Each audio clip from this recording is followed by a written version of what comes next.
So, what would be the perfect meal to help you detoxify your liver? That's what we're going to talk about today. The first thing I want to mention is that going through a detox is not the same as a cleanse. There's all these cleanses out there that say, like a 14-day cleanse, clean out your liver, right? Well, don't waste your money. Going on a cleanse with cayenne pepper and lemon juice with maple syrup for even a week or two is not going to help you clean your liver. All these expensive little kits with these powdered herbs and things that you can take to cleanse your liver are not going to, in any significant way, clean your liver. And I'm going to explain why. You have some powerful, amazing thing that happens in that cell. They go through like this assembly line of enzymatic changes. Okay. Got phase one and phase two. And then phase three is just the full elimination of that toxin. And when I talk about toxins, I'm talking about drugs, medication, preservatives, xenobiotics, which are all the chemicals that are external to the body and foreign to the body. Like you have plastics, you have petroleum products, you have also mold and fungus and pesticides, insecticides, herbicides, fungicides. You have metabolic waste like hydrogen peroxide.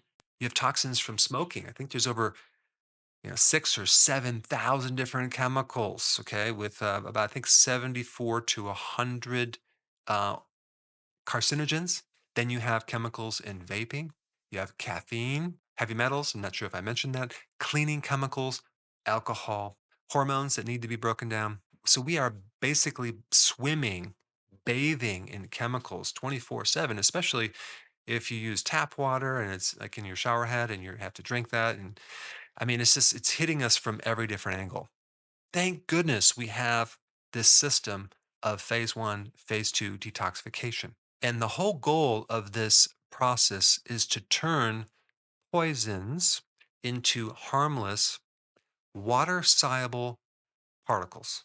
So, in other words, a lot of these chemicals are fat soluble. So, let me explain fat soluble. So, you can see right here, we have fat and we have water, right? Do you know they don't mix? This is the fat soluble toxins right here. It goes into the body, but it doesn't come out. It gets stuck in there. So we need to turn this fat into something that's more water soluble so it can go through the body.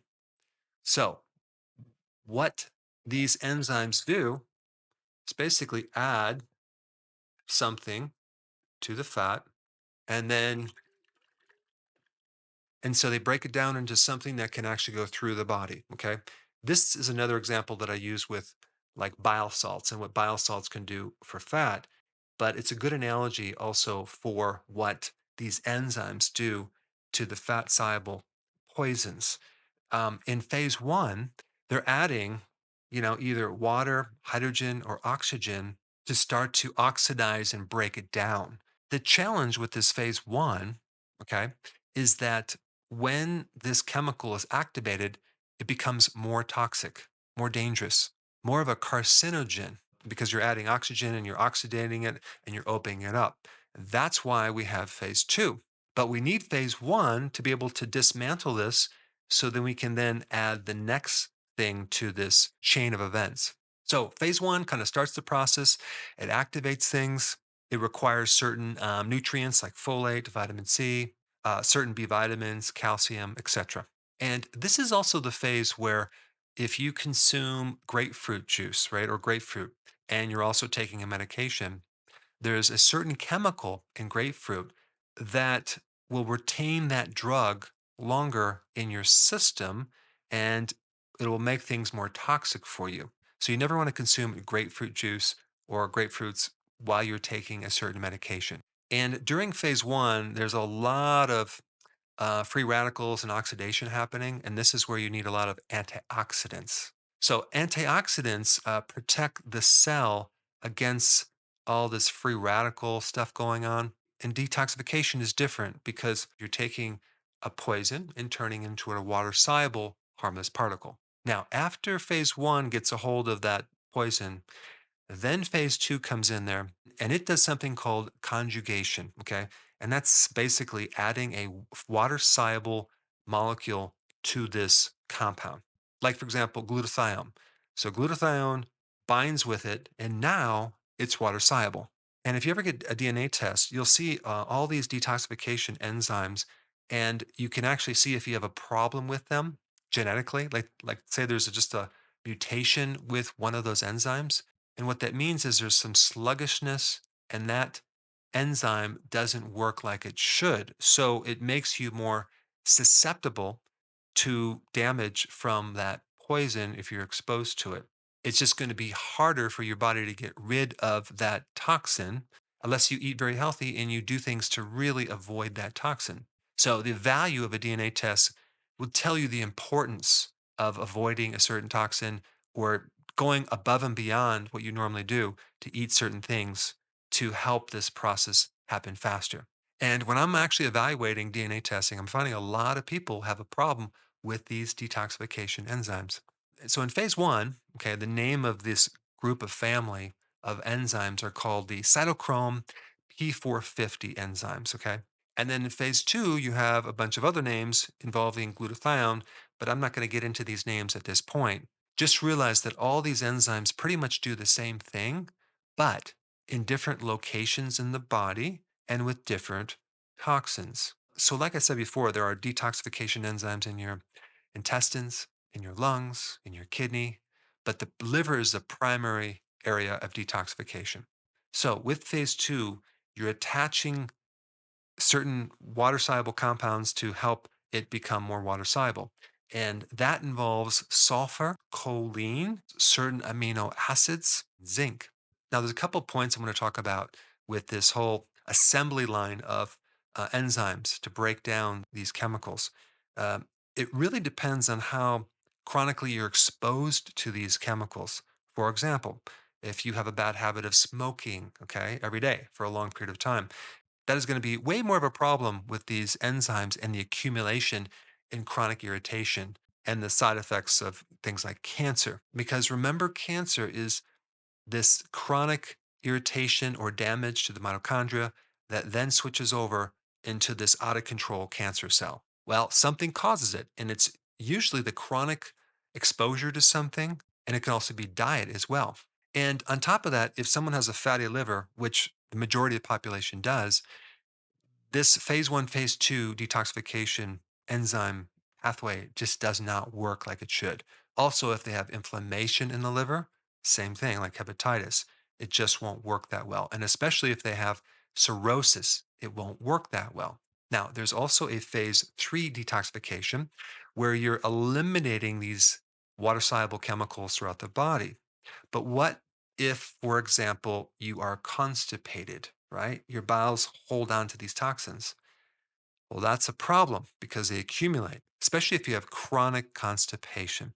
And another thing you can have is like dysbiosis, which is an alteration in the gut microbiome. There's a gut liver relationship that if there's something going on in the gut, it's going to affect the liver because the friendly bacteria also assist in removing these chemicals. So if you had a lot of antibiotics, or you have an overgrowth of yeast, or a lot of problems with the gut microbiome, you can have a problem with detoxification. Now, a little bit higher up in the digestion, you have these bile ducts. Bile is one of the primary ways of eliminating these toxins, okay, as well as through the urinary system. But if there's anything going on in the bile ducts where there's a blockage, that's called cholestasis, where there's just like sludge or an obstruction from a gallstone, that can start accumulating these toxins in the liver and interrupt this flow that should normally happen. And the way that you would know that you would have that is usually like right shoulder pain or a fullness underneath the right rib cage or burping or belching. And the remedy is to thin the bile with more bile. And I like to use a remedy called TUDCA, which has been known to greatly assist in the detoxification process of the liver and other parts of the body. What about if the urine is obstructed? Okay. I mean, let's say the person has an enlarged prostate and they just don't eliminate like they should and they retain urine. Well, we have this accumulation of toxic material that just cannot exit the body and it backs up all the waste. Not to mention someone that having diabetes and having a kidney problem, which also causes them to retain these chemicals. But the question is, what can you do about it? What can you do? Well, the diet. Out of all the things you can do, and I'm talking about supplements and remedies and all this stuff, the diet can help you the most when you detoxify. And I'm not talking about a 2 week cleanse. I'm talking about something you do on a routine basis, a consistent basis where you're eating these foods over and over and over again. So I'm going to describe a meal that I think would be the best meal to help your liver and other organs detoxify. We want to start with the egg. Okay, eggs are one of the perfect foods because they're high in sulfur, complete amino acid profile. They pretty much have every nutrient, including choline, which is really good for the liver, as well as a fatty liver. And then you would cook those eggs with onions and garlic, two things that are very high in sulfur, not to mention all the antioxidants in onion and garlic that can help counter the phase one detoxification. And don't forget the sea salt to get some of the trace minerals. And then we add our cruciferous vegetables. Now, there's any number of cruciferous vegetables that you can do. You can do roasted Brussels sprouts, you can do cauliflower, or you can do broccoli, steamed broccoli, or even cabbage or sauerkraut. And if you want to do a salad, you can just do arugula. The more bitter the vegetable, the better for your liver. Out of all the salad greens, arugula is at the top of the list because it's cruciferous. These cruciferous vegetables activate the genes that cause these enzymes to be produced and work. So if you have a genetic mutation with one of these genes, consuming those foods can speed up this process. Now, just so you know, this is my meal. This is what I eat very often as my first meal of the day. And then as a kind of a dessert, I'll have kefir, which is way better than yogurt. Then I'll put some walnuts in there. And sometimes I might put some low carb, no sugar chocolate chips, just a little bit. That's my dessert. But that can actually help with the calcium that you need as well as to your microbiome. What's unique about kefir is that it has a lot more friendly bacteria as well as friendly yeast, whereas yogurt has less bacteria and no friendly yeast. And of course, that's not the only meal, but that's just an example of something that could be good. You definitely want enough protein too, with complete amino acids, because all these enzymes are made from amino acids. So it's very, very important to have some animal meat or eggs with your meal. And to put the icing on the cake, well, I probably shouldn't talk about cake, add additional herbs if you can. If you can add, thyme, sage, oregano, cayenne pepper, turmeric, rosemary, any of these herbs are going to help you in the detoxification process. Now, if you haven't seen this video on how to get rid of a fatty liver, I put it up right here. Check it out.